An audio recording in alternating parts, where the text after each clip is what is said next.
pessoal, espero que estejam todos bem. Estamos iniciando mais um episódio da TV CREF 5. O CREF 5 é um CREF que faz, que fiscaliza, que capacita e que comunica. Afinal, somos um CREF de todos. Sou Gernanda Lea, profissional de educação física, e hoje vamos ter uma conversa importantíssima com colegas de profissão. Professor e doutor Bruno Nobre, professor e mestre Walter Cortez, Denis Gomes. E o tema do episódio de hoje é cardiopatia e exercício, o cuidado e os primeiros sinais de alerta. Vamos aí perguntar ao professor Walter Cortez como você vê essa importância para a prevenção. Bom, é um tema super importante, por quê? Porque esse tipo de problema de saúde é o responsável número 1 pela maioria das mortes das pessoas, né? E as cardiopatias, por vezes, elas não alarmam a gente. Quando você tem um sintoma, por exemplo, que você sente alguma coisa, ela já está ocorrendo. Isso pode acontecer em casa dormindo, isso pode acontecer no seu trabalho, isso pode acontecer dentro de uma academia ou de uma assessoria, tá? Se você tiver um histórico familiar, às vezes já te chamou a atenção, mas se você não tiver, você provavelmente não vai saber de nada. Então é um tema muito importante por conta desse tipo de risco. Professor Bruno, como é que você vê essa importância da anamnese, da solicitação do pedido de exames para esse assunto tão importante e tão polêmico atualmente?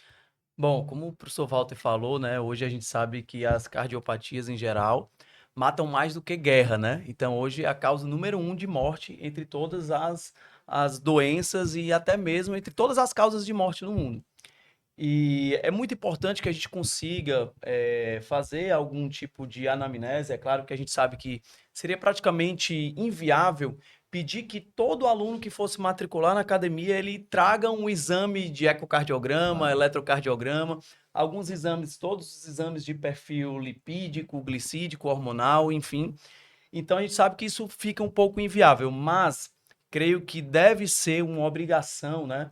Que toda academia, ou que todo ambiente esportivo, ou que todo ambiente que vai envolver atividade física, a gente tenha pelo menos uma anamnese padrão para a gente fazer pelo menos um rastreio do risco cardiovascular desses indivíduos, né? E além disso, o profissional que vai atender lá para supervisionar a atividade física, também é importante que ele saiba de alguns parâmetros para que isso possa ser evitado, quem saiba, né, uma morte cardiovascular repentina ali, né, durante a atividade física ou durante o exercício físico. Certo. E nessa anamnese inicial, qual é o erro crucial que você considera que muitas vezes os profissionais de educação física não se atentam a ter um olhar ali mais voltado para esse risco? Bom, o erro crucial na minha visão é o desconhecimento básico de alguns parâmetros fisiológicos do próprio profissional de educação física ou outro profissional que esteja ali, né, em relação à supervisão do exercício. Eu vou contar um caso que é muito comum e que aconteceu comigo, né? Então, eu prescrevi o exercício, um exercício predominantemente aeróbio, e a frequência cardíaca do meu aluno, ela não subia. A frequência cardíaca que ela fazia era descer à medida que eu aumentava, né, a intensidade do exercício. E isso é um sinal claro de isquemia cardíaca. Então, se o profissional ele não tiver essa expertise, ele vai, é um problema do relógio que ele está acompanhando, ou é um problema de um marcador, enfim. E isso é uma expertise que eu costumo dizer que salvou a vida do meu cliente, né? Imediatamente eu parei o exercício, falei, fulaninho de tal, procure um cardiologista, inclusive indiquei a Pulse, né? Porque lá a gente trabalha no Hospital São Camilo, eu e o professor Walter, eu no Centro de Tratamento da Obesidade e Diabetes, ele na parte da cardiologia, e ele tinha 98% de coronária obstruída, né?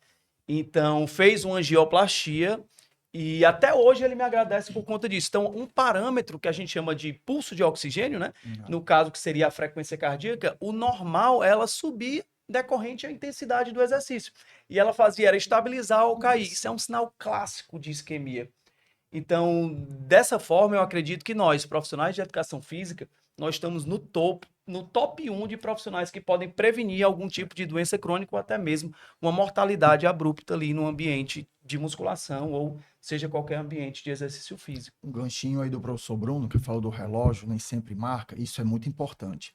vários sinais cardiológicos, os relógios não conseguem ler, né? Então, o profissional de educação física, ele também tem que estar apto e capaz de fazer uma leitura palpatória.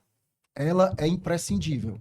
Não é porque eu posso comprar um monitor cardíaco importante, de marca e tal, que eu estou Livre, né? isento, livre da possibilidade de usar lá a nossa mãozinha palpando. Por quê? O relógio ele não sente diferenças. Ele contabiliza frequência, na maioria dos modelos. E os modelos que avaliam, estratificam lá o traçado eletrocardiográfico, eles são de baixa precisão. Tá?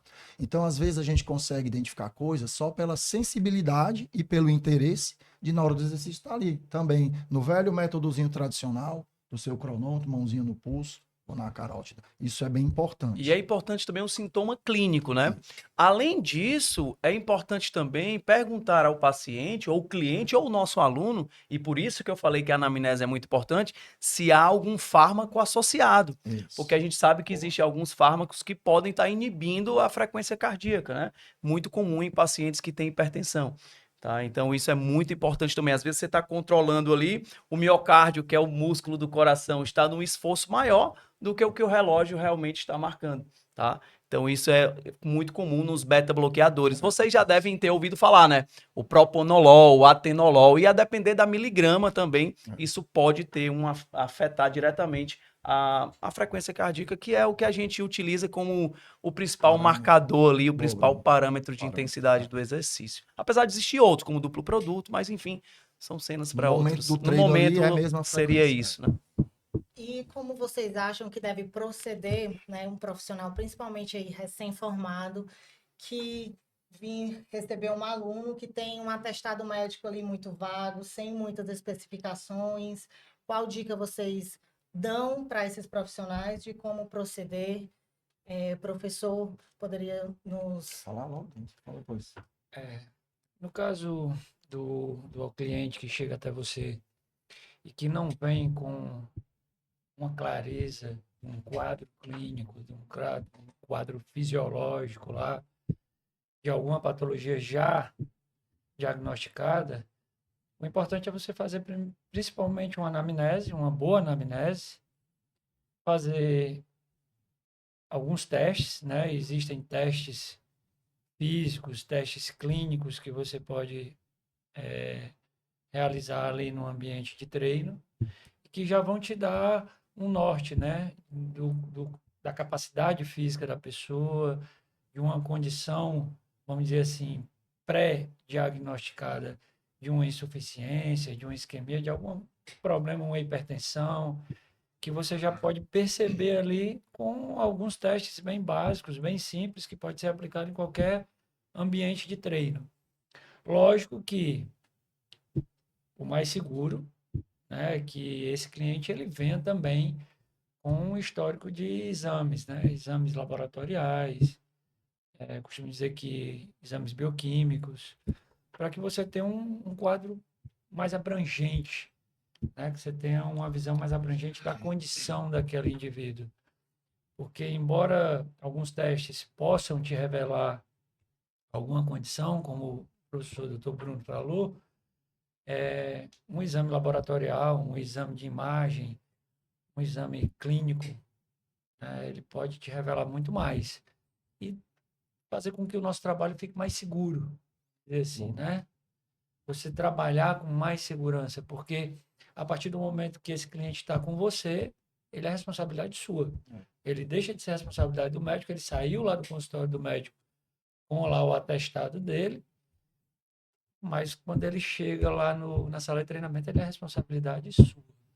O que ocorrer ali, você é o responsável. Então, você tem que se cercar o máximo possível, né, de protocolos, de exames, de referências, para que não ocorra nenhum tipo de eventualidade ali, né, uma morte súbita, ou até, por mais simples que seja, passar mal e chegar a ter qualquer evento ali na sala de treinamentos. E como é que vocês veem essa responsabilidade do profissional que minimiza, né, esse atendimento inicial ali do aluno? Bom, falando logo aqui, Brunão. Eu acho que toda e qualquer informação ela é sempre bem-vinda nesse assunto, tá? Então a gente tem alguns eixos de captação de informação. O mais importante é perguntar para a pessoa. Por isso que se bate tanto nessa história de anamnese, que a anamnese é um questionário investigativo. Agora, às vezes a anamnese ela é vaga, ela fica sem orientação e sem direcionamento por parte até de alguns profissionais, mas que é muito fácil de regular isso. Você observa eixos, domínios da anamnese. O que é importante da vida da pessoa sobre esse assunto? Cardiopatia, atividade física, risco coronariano, etc. Bom, primeiro, se ele já tem algum sinal, se a pessoa lá, o indivíduo que você vai atender, se ele já tem alguma informação direta dele para dar para você, isso é fundamental. E dentro desse mundo, a hereditariedade ela é muito importante. Então, às vezes, a pessoa não tem nada, mas o pai tem, um tio tem, um irmão tem. Então, essa hereditariedade tem que estar dentro de um eixo hereditário, né? Ascendente ou lateral, porque vem do mesma fonte ascendente. Pai, avô, tios, né? O padrasto, por exemplo, não tem mais essa ligação genética, por exemplo.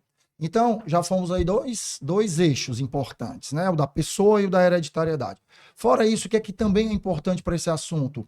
O estilo de vida, o comportamento diário da pessoa. Então, isso vai dando os eixos das perguntas. E as anotações vão traçando um panorama informativo a respeito da pessoa. Isso faz uma triagem. A palavra de ordem é essa. Tá? Esse tipo de conduta, de questionamento, faz uma triagem. Fora disso, são os exames clínicos diretos daquela pessoa, que é o que nem sempre é necessário se a triagem for muito boa. Mas a triagem tem que ser boa, para descartar a priori um exame médico. Entenderam? Eu acho que muitas vezes ocorre meio que a pressa para levar o aluno ali para o salão de musculação, para já vagar, para dar espaço para o próximo, por conta da demanda tá cada vez mais crescente, né? Dentro dos salões de musculação. Mas, como o professor falou, é necessário que exista essa consciência de que é responsabilidade do profissional que está ali a vida daquele aluno. Então, se faz de suma importância essa anamnese realmente inicial. Fazer uma colocação, somando aqui ao que o professor Walter falou, existe também uma grande questão, né?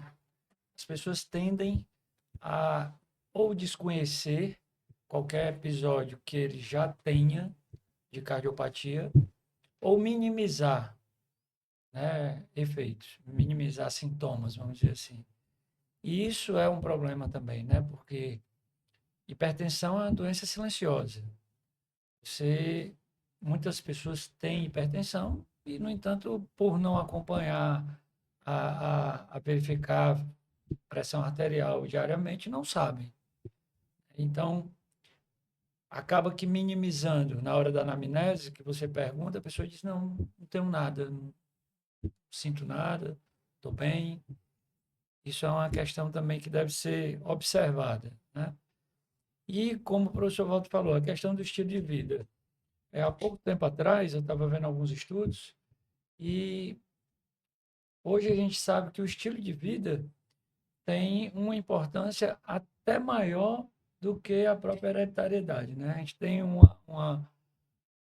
a gente dava uma importância muito grande para a hereditariedade até pouco tempo atrás, mas hoje nós sabemos que entre 60% e 65% de doenças, de patologias, de enfermidades podem ser ocasionadas pelo estilo de vida, né? Você pode desencadear uma série de problemas de saúde devido ao seu estilo de vida e não ter nenhuma hereditariedade.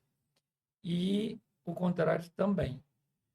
Então, tem essa questão do cliente, às vezes, minimizar ou por desconhecer a sua condição, né, física, a sua condição de saúde, minimizar na hora da anamnese as respostas, e aí é onde vem e entra os exames, os testes, alguns testes aplicados ali em sala, e a questão do estilo de vida, de você tentar se cercar ali do máximo de informações de como é que é o dia a dia dessa pessoa, de como ela se alimenta, como é o trabalho, se ela passa mais tempo sentada ou em movimento, uma série de informações que acabam contribuindo para que você trace ali um perfil dessa pessoa, se ela é minimamente ativa, se ela é muito ativa ou se ela é completamente sedentária, vamos dizer assim, não só no ponto de vista de treinamento, mas também durante o dia.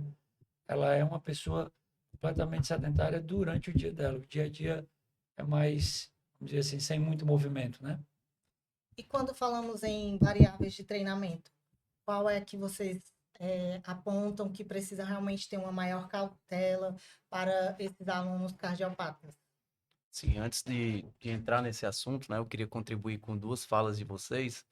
A primeira falando sobre inatividade física, eu sei que vocês gostam muito de dados, né? Então saiu um Boa. estudo muito recente agora na The Lancet, mostrando que 5,7 milhões de mortes poderiam ser evitadas se as pessoas fizessem exercício físico, com o mínimo que a OMS preconiza, né? Aquela coisa que já é batida, né? 150 minutos de atividade aeróbia na semana, 2 a 3 vezes de musculação, isso já não é mais o suficiente, né? Então, apenas 20%, 20% das pessoas que cumprem somente com o básico, elas não têm benefício do exercício físico. Então, 1 em cada 5, se cumprir só com o básico, não tem esse benefício. Então, é muito importante que a gente bata nesse ponto. E outro ponto que eu queria falar também é que é de responsabilidade, o Denis falou e falou muito bem sobre isso, é de responsabilidade do profissional de educação física, a partir do momento que ele está ali em sala de aula, ali é o seu paciente, bem como é para o médico que está no consultório. Então, você tem responsabilidade para com sua prescrição. Então, já emendando sobre as variáveis, se você tem um paciente que é cardiopata, ou você tem um paciente que não, ou aluno que não é cardiopata, mas você não investigou na avaliação e não sabe, e prescreveu de maneira errada, né, ou exacerbada a relação das variáveis, volume e intensidade, e ele veio a ter algum episódio fatal, ou algum episódio lá, um episódio adverso, é de responsabilidade sua. E eu falo muito para os meus alunos lá na faculdade. Se um médico faz uma cirurgia e tem um erro no procedimento médico, ele é punido por isso. E você, como familiar, você vai querer punir aquele médico. E por que não o profissional de educação física que prescreve o treino e as variáveis de maneira não assertivas para aquela determinada patologia, por que ele não pode responder isso de forma legal? Parem para prestar atenção nisso. Então, nós temos muita responsabilidade, porque ali, bem como o paciente é no consultório para o médico, ali é o seu aluno, é o seu paciente na sala de musculação. Talvez, a partir desse momento que você tenha e enxergue isso, a sociedade também enxergue mais o profissional de educação física como um profissional que vai cuidar da sua saúde. Já entrando nas variáveis, desculpa esse desabafo aí que eu tenho que falar para vocês, né? É muito importante também que esse controle de variáveis, quando a gente fala de variável endógena, a gente não tem muito como controlar, né? Então, o perfil lipídico, o perfil glicídico, hormonal, isso são coisas que a gente, de forma, essas variáveis exógenas que eu chamo, volume, intensidade, frequência, tempo de duração do exercício, tudo isso vai inferir nas variáveis endógenas. E essas variáveis endógenas não é a gente que controla, apesar do exercício, né, ter uma função fundamental e quase que direta nisso. Mas isso a gente deixa lá para o médico, para ele fazer com os exames bioquímicos. Mas aí é onde eu quero chegar ao ponto. Existe um volume ideal para o paciente que é cardiopata, que está em fase 1, fase 2, fase 3 ou fase 4 de reabilitação cardíaca. Existe também uma intensidade adequada para isso. Existe uma frequência de vezes que você vai estimular a força e é o exercício predominantemente aeróbio. E é uma coisa que eu chamo muita atenção. Olha, eu já fui para São Paulo, já fui para o INCOR, tenho grandes amigos na área da cardiologia. Walter, que é meu eterno professor, foi meu professor na universidade, poxa, uma referência na cardiologia. A gente sabe que nas maiores centros de especialização de cardiopatia, o aeróbio impera. O exercício predominantemente aeróbio impera. E as pessoas acham que ele é mais seguro do que o exercício de força. Perfeita colocação. E é aí onde eu quero chegar. Existe um marcador que é chamado de duplo produto, que é como se fosse... Imagine que o seu miocárdio é um músculo. Imagina, não, ele é um músculo, né? Não como um estriado esquelético, mas ele é um músculo e que ele trabalha muito. Então, existe um marcador chamado duplo produto, que é a pressão arterial sistólica vezes a frequência cardíaca. E você consegue estimar o trabalho desse miocárdio, quanto que ele está fazendo de esforço. E se você for comparar ele no exercício de força e no exercício predominantemente aeróbio, o trabalho do miocárdio duplo produto é maior no exercício predominantemente aeróbio. E as pessoas têm medo de fazer a musculação, o exercício de força, porque não, a musculação vai ser muito perigoso. E é muito importante a gente entender que o exercício predominantemente aeróbio e o de força são fundamentais na redução do risco de morte por doença cardiovascular, na melhora da pressão arterial. Igualmente, hoje a gente tem muitos trabalhos botando dentro da mesma escala o exercício aeróbio e o de força. E, Bruno, por que o aeróbio foi mais preconizado a vida inteira? Porque foi mais estudado. É. E agora a gente está vendo que o treinamento de força vem aí se colocando. E eu acho que não é defender que um é melhor do que o outro. Não, é a união dos dois, né? Que é o treinamento combinado. Inclusive, Né? viu, Brunão? Cara, orgulho desse aluno. Inclusive, Brunão, as atuais diretrizes, elas deram ainda mais peso ao exercício resistido, tá? A última diretriz saiu Isso. agora. Quando você tem a combinação do aeróbio com o resistido, associado ao tratamento medicamentoso, você tem o padrão ouro Padrão ouro. das reabilitações, o padrão ouro das terapias reabilitativas, né? E o bom disso, agora puxando um pouquinho para nós, da educação física, a longo prazo, a redução da medicação vai sendo possível pela contribuição permanente da atividade física. Então, o exercício, ele vai, entre aspas, tomando lugar ao longo do tempo no tratamento, tomando a vez. Opa, agora é comigo, né? E é comum a gente ver redução bastante importante, às vezes remoção de vários medicamentos. Então, poxa, a gente tá com a faca e o queijo na mão na nossa profissão, cara. É muito fundamental. A gente vê Eu isso, costumo- desculpa te interromper, Denis, a gente vê isso lá no hospital, né? Então, eu trabalho com pacientes bariátrica, né? Então, são pessoas que têm super obesidade, né? Então, o emagrecimento mais o exercício físico aeróbio de força, gente, a gente tem, assim, muitos casos de redução, de tirada de remédio mesmo, de um losartana ou de um beta-bloqueador, enfim, qualquer um que seja terapia única, terapia dupla, e a gente vê porque esses pacientes continuam tomando o remédio de hipertensão e quando vai ver estão passando mal porque está com Muito hipotensão. Porque a gordura é muito inflamatória e o exercício sensibiliza, né? Melhora a questão da pressão arterial a longo prazo. A curto prazo ele até aumenta, né? Mas a longo prazo, isso é muito bacana. A gente vê isso na prática lá no hospital. Creio que você vê isso também lá na cardiologia, né, Walter? Com certeza, é isso. E uma coisa bacana é que isso repercute nas finanças do paciente. Sem dúvida. Porque é muito caro o tratamento medicamentoso. Nem sempre eles conseguem pelos meios públicos, né? Então, poxa, né? Se você traçar o apanhado dos benefícios, ele entra em todos os setores da vida da pessoa. E falando em estratégias, né? Quais seriam as que vocês poderiam citar para esse monitoramento durante uma sessão de treinamento, especialmente falando aí em casos de HIIT, de uma reabilitação, como é que seria esse monitoramento desse aluno? Bom, vamos voltar um passo para entrar nisso no começo do nosso bate-papo, né? Sobre a investigação. Né? Quando você tem uma triagem investigativa, a gente tem uma certa segurança em se tratando de alguém que tenha baixo risco, a gente tem uma certa segurança na prescrição. Então, quando você vai fazer esse monitoramento, né, durante a prescrição, estou falando de monitoramento, não é isso? Me perdi? Não. Sim, sim. Tá. Quando você está falando de monitoramento, a gente tem as variáveis agudas, as do exercício, e a gente consegue entrar mais na programação de treinamento. Eu vou usar uma palavra aqui que eu nem deveria tanto, tipo assim, na beira do exagero, dentro dos limites daquela pessoa, de uma forma um pouco mais segura. A gente tem ganhos de benefícios. Os treinos HIITs, eles ficaram muito famosos de um tempo para cá. Por quê? O benefício, não olhando para risco de doenças, é muito bom. Um treino HIIT te faz aumentar o gasto calórico pós-exercício por muitas horas. Um treino HIIT te eleva o nível de intensidade da contração imediatamente nele. Você tem benefícios hipertróficos, de ganho de força, de ganho de resistência. Então, a gente vê muitos benefícios. Muito curto, né? Num período curto, né? Maximizando aí a vida moderna, a vida muito, muito agitada. Eu tenho pouco tempo para treinar. Poxa, um treino HIIT é quase que uma solução perfeita. Porém, quando eu não tenho a informação mais precisa sobre a saúde base dessa pessoa, o treino HIIT também é um treino de risco. Tá? Então, essa gangorra aí ela tá na mão do Perfeito. profissional, para que ele consiga ter, voltando lá para o começo, as informações mínimas necessárias, tá? Diante de uma dúvida, você nem perguntou isso, mas eu já vou entrar. Diante de uma dúvida por parte do profissional, qual caminho esse profissional precisa seguir? Não tem saída a não ser uma investigação médica.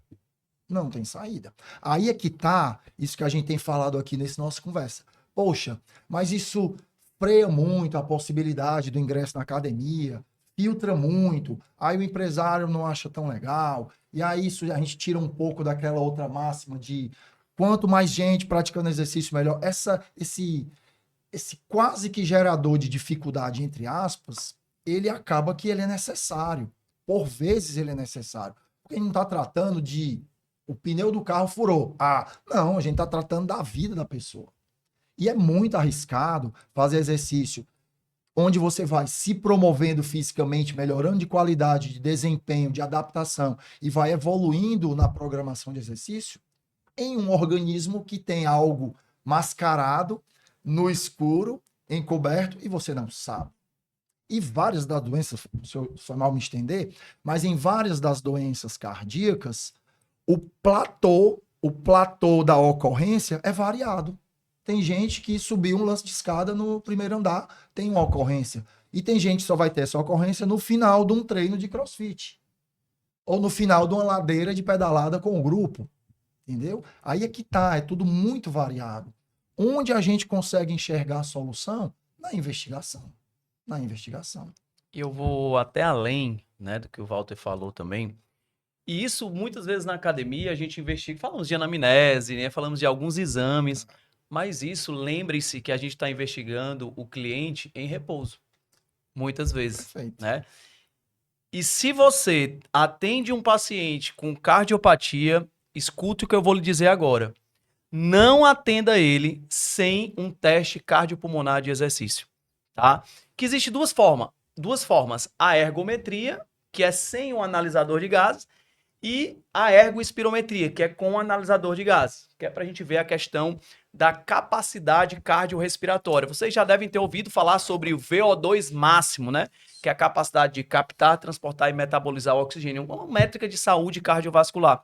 E esse exame é fundamental, porque o médico vai colocar o indivíduo em esforço e lá ele vai ver se houve alguma alteração mediante ao esforço da pressão arterial, da frequência cardíaca, né, em 20, 30, 40, 50, 70, 80, e os bons médicos te levam até o esforço máximo. Porque também, e aí a gente vai a uma crítica para a área da medicina, né? Muitos médicos do esporte, quando dá 80% do predito, pum, finalizou. E aí eu tenho um lastro, é obscuro. É grande. Eu não sei onde é que o meu aluno, ou como é que esse coração vai se comportar com 90% da capacidade do VO2 máximo, né?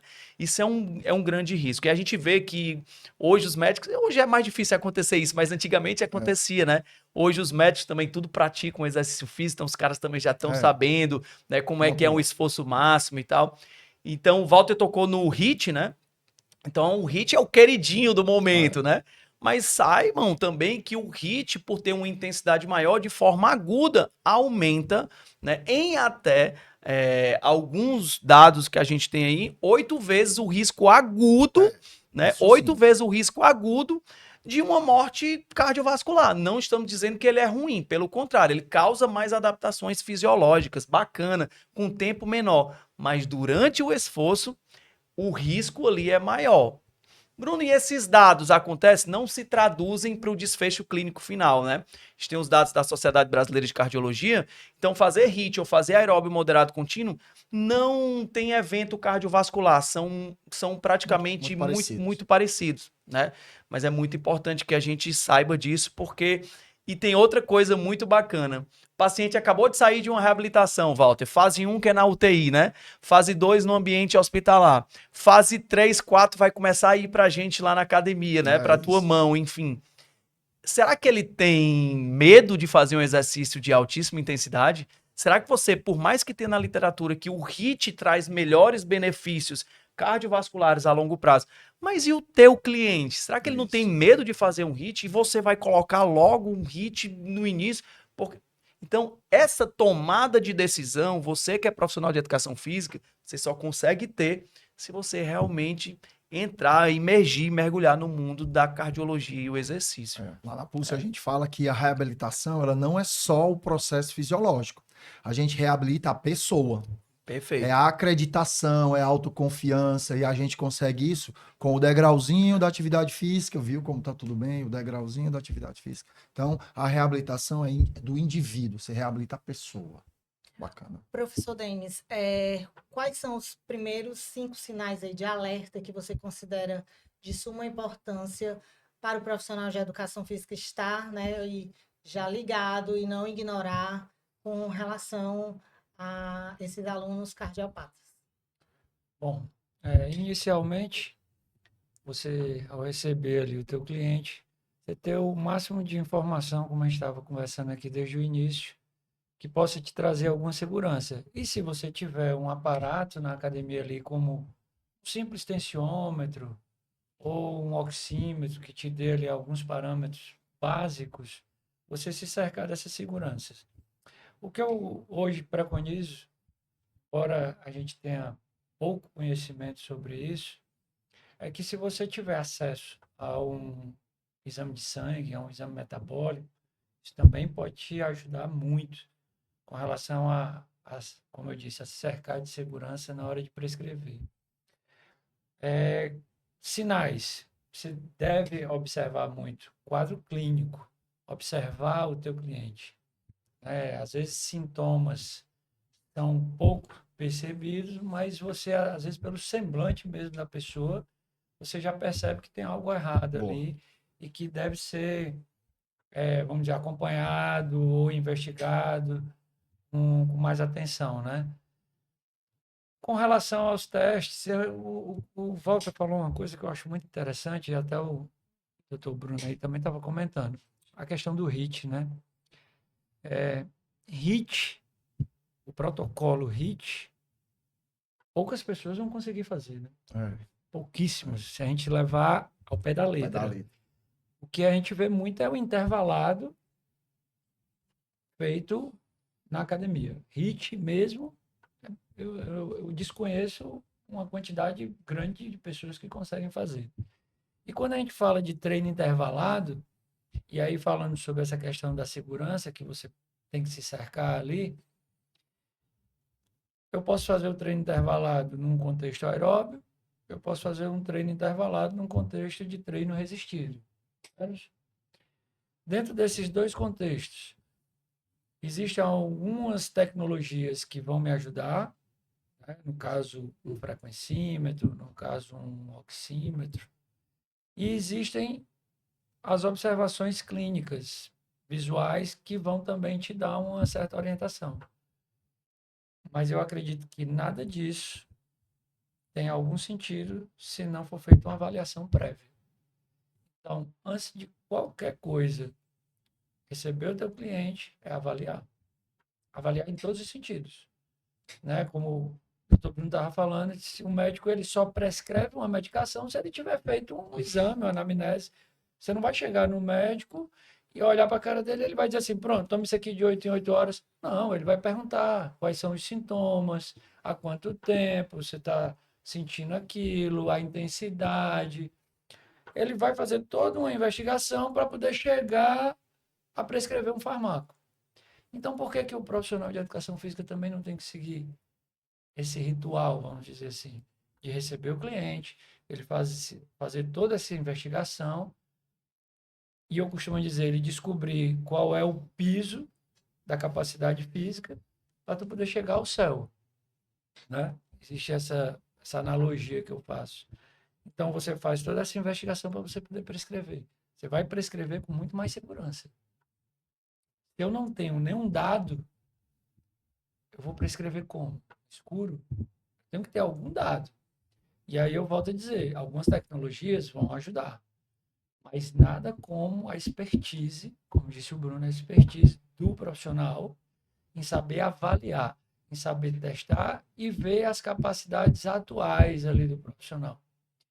Com relação às capacidades, eu estava falando assim, é muito interessante a gente falar em capacidade física, e as capacidades elas vão depender muito da condição da patologia do indivíduo, mas também de uma condição, vamos dizer assim, metabólica do indivíduo.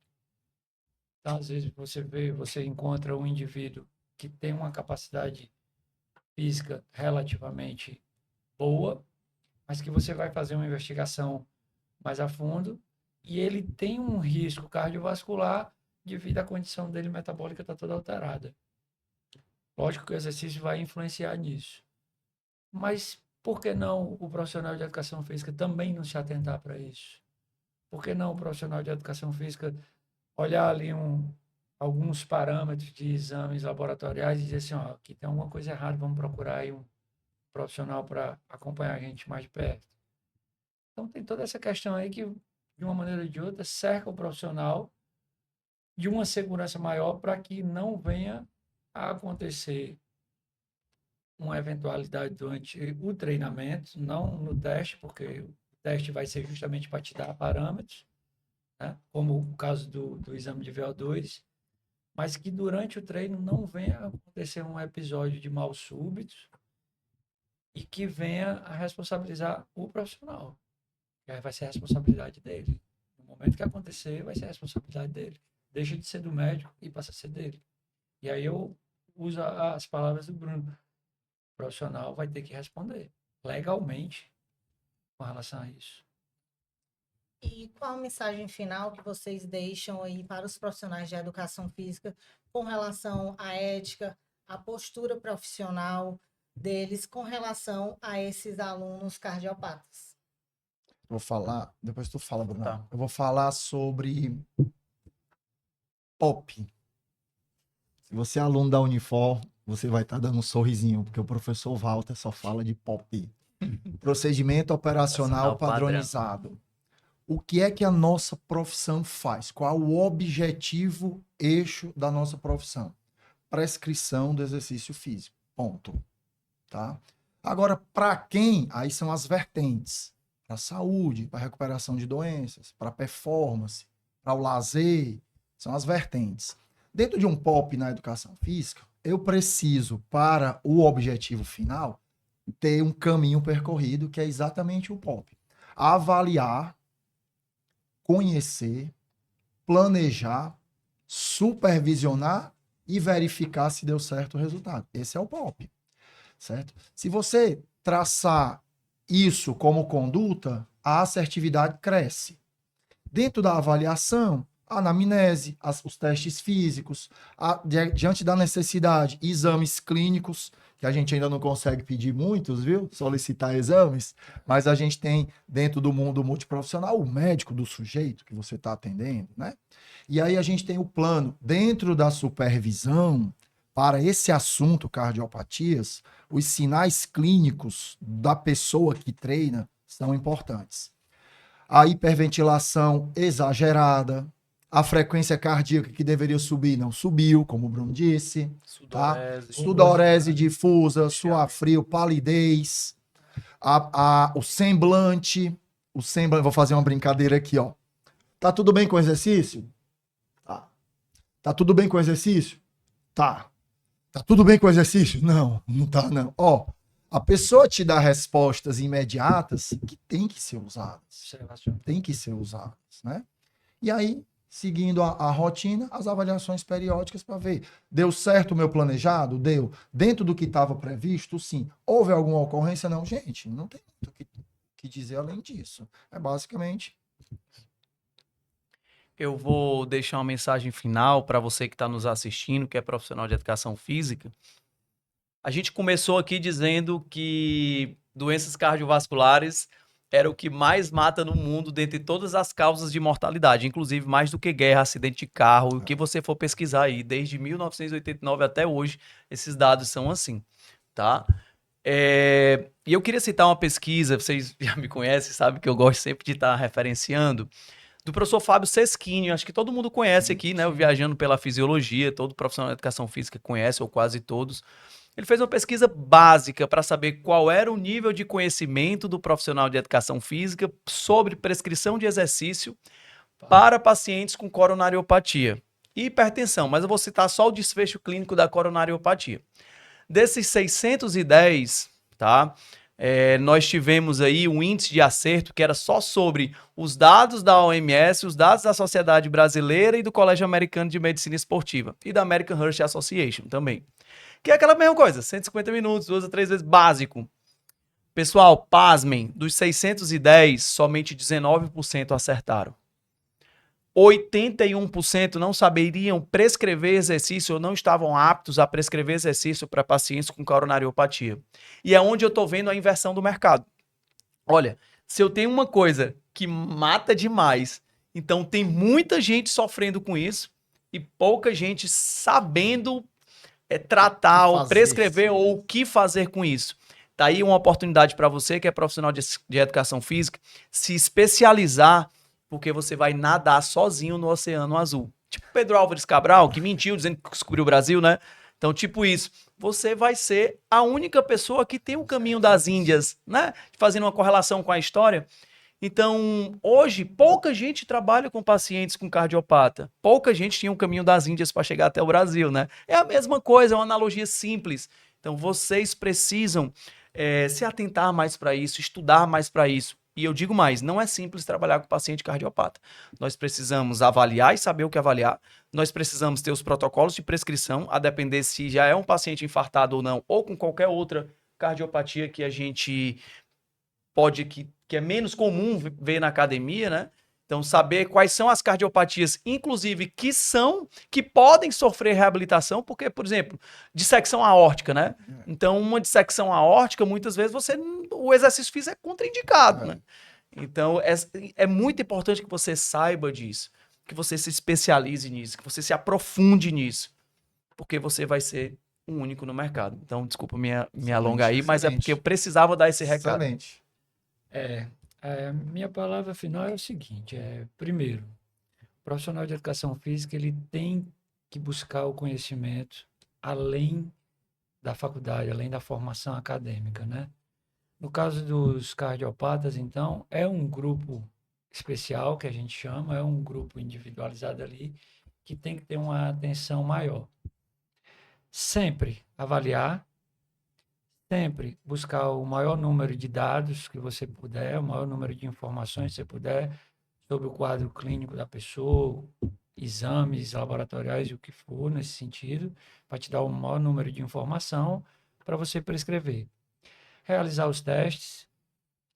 E eu costumo dizer o seguinte, com relação ao treinamento, a prescrição de exercício para esse grupo, existe duas vertentes. Você vai poder prescrever e obter um bom resultado a nível de performance, melhora do quadro lá, e você vai poder prescrever e não ter resultado algum. Isso vai depender do número de informações que você tem para poder fazer essa prescrição. Essa prescrição pode ser débil e essa prescrição pode ser excelente. O que vai diferenciar aí é o profissional. É o conhecimento que esse profissional tem na hora de prescrever. Então, buscar o conhecimento, excelente. É estudar, como o Bruno disse, é estudar, é buscar fazer cursos, se aperfeiçoar. E eu digo nem ser um especialista, mas ter o mínimo de conhecimento para que quando esse cliente chegue na sua mão, você não cometa erros. Né? Eu digo assim, é melhor pecar para menos do que pecar para mais. O mínimo de conhecimento para você não cometer um erro fatal. E aí, a partir daí, você fazer uma prescrição para que você tenha ganhos, mas que você não tenha perdas. Eu acho que é mais por aí, é o cuidado. No mais, profissional de educação física, eu vou repetir exatamente aqui o que o professor Bruno falou.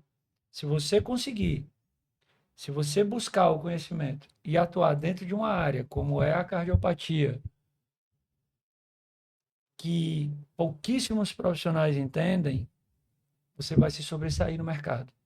Enquanto que a maioria estiver buscando ali o comum, vamos dizer assim, para não citar nenhuma metodologia de treino, nenhum tipo de objetivo específico, se você buscar trabalhar com esses grupos, mais específicos, que requerem mais atenção, que requerem mais conhecimento, você vai se sobressair na sua profissão e automaticamente você vai virar uma referência no seu estado e de repente até no país, com relação ao trabalho com esses grupos. Isso eu acho importantíssimo. Tinha muita coisa ainda para ser falada, para entrar aqui em discussão, mas o tempo não permitiu. Quem sabe aí um outro episódio para a gente continuar. Já quero agradecer o professor Bruno, professor Walter, professor Denis. Nosso muito obrigado por compartilhar tanto conhecimento, experiência e cuidado. A TV CREF 5, ela veio para capacitar e informar. TV CREF 5, comunicação em movimento.